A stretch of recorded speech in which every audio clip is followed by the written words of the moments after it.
Heat vegetable oil in a pan. Add Quorn Nuggets and brown slightly on both sides. Add ginger and chili bean paste. Stir until aromatic.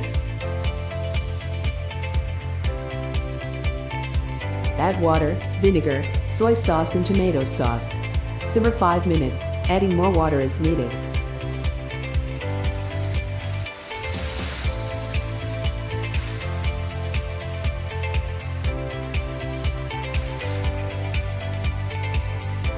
Stir in broccoli and bell peppers. Simmer for 2 more minutes.